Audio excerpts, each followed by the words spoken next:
The Justice Department just made a groundbreaking move in California that could completely reshape how Americans access their Second Amendment rights.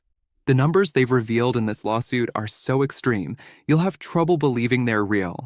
Before we get into the details, I need you to do something really quick. Smash that like button right now if you care about protecting your Second Amendment rights.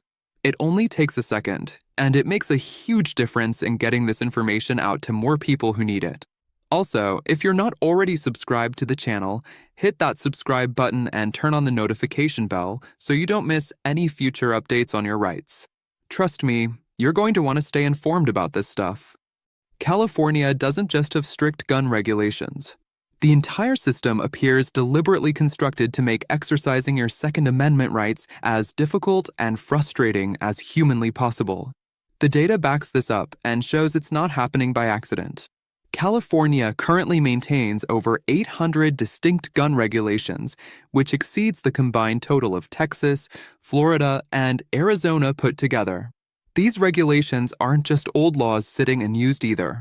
The state legislature adds roughly 15 new firearms restrictions every single year on average. By the time citizens figure out the current requirements, the rules have already been modified. Counties stack their own regulations on top of what the state already requires. Cities then add another layer. Individual towns finish it off with their own demands, resulting in what legal professionals describe as an impossibility to navigate without hiring a dedicated attorney full-time. Obtaining a concealed carry permit in Los Angeles County has reached what constitutional attorneys are describing as statistically impossible odds. The figures that the DOJ discovered are truly mind-blowing. From January 2024 through March of 2025, the Sheriff's Department took in 3,982 applications from citizens who obeyed every regulation, paid all required fees, and turned in every single document they were supposed to provide. From nearly 4,000 applications submitted, they gave approval to exactly 2 individuals.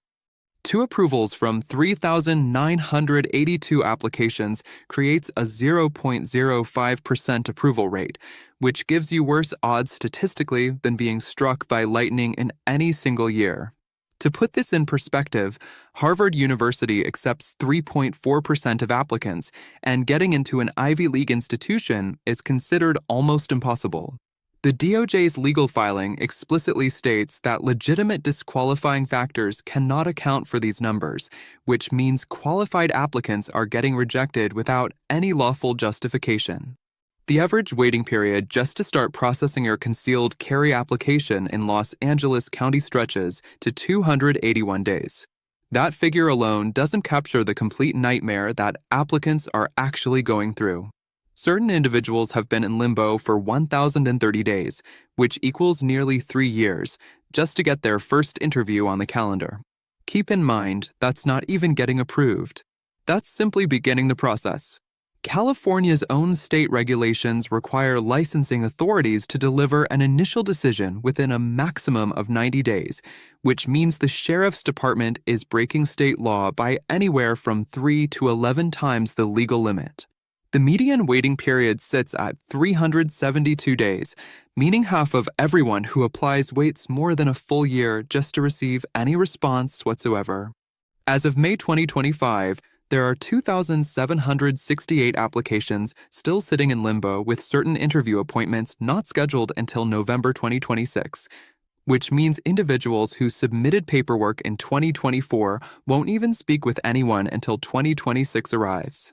Hundreds of applicants in Los Angeles County have completely abandoned their applications and withdrawn them after waiting for months, which is precisely what the system is engineered to force you into doing. The DOJ's investigation discovered that the abandonment rate jumps significantly after people hit the 6-month waiting mark because they relocate, switch employment, deal with family crises, or simply lose the mental stamina to battle bureaucracy for multiple years. Consider the logic here. If someone applied in January 2024 and their interview won't happen until November 2026, that's 34 months during which literally anything could change in their circumstances. They could accept employment in a different county, relocate to a new address, or encounter a dangerous situation where they desperately needed that permit but couldn't have it because they're trapped in administrative purgatory. This situation isn't impacting a few dozen people or even a few hundred. The DOJ has documented evidence showing that thousands of law-abiding Americans have been systematically denied their constitutional protections in just this single county. Los Angeles County contains over 10 million residents, making it more populous than 40 entire states. If this is occurring here, the potential consequences for other areas are massive. The lawsuit employs terminology that federal litigation rarely uses, describing this as a deliberate pattern of unconscionable delay and directly stating that this represents systematic obstruction of constitutional rights rather than simple bureaucratic incompetence. Federal prosecutors don't use words like deliberate and systematic without possessing proof of intentional misconduct, and the DOJ examined over 8,000 permit applications while constructing this legal case. Constitutional experts are highlighting that if any county systematically postponed your voting rights or your free speech rights by 3 years, immediate federal action would occur along with criminal prosecutions. The Department of Justice has never once in the entire history of the United States filed an affirmative legal action supporting gun owners until this exact moment, making this lawsuit a total reversal of many decades of federal approach. Earlier administrations utilized the DOJ to limit gun rights, uphold gun control regulations, and argue against Second Amendment lawsuits in courtrooms. Having the Civil Rights Division actively filing suit in favor of gun owners is genuinely without precedent. Harmy Dillon, who leads the Civil Rights Division, stated this represents only the start and that investigations are being initiated in numerous additional counties and states where identical patterns are occurring. The legal foundation created by this lawsuit could extend to dozens of locations throughout the nation that employ identical delay strategies, spanning from New York counties to New Jersey townships to Maryland municipalities.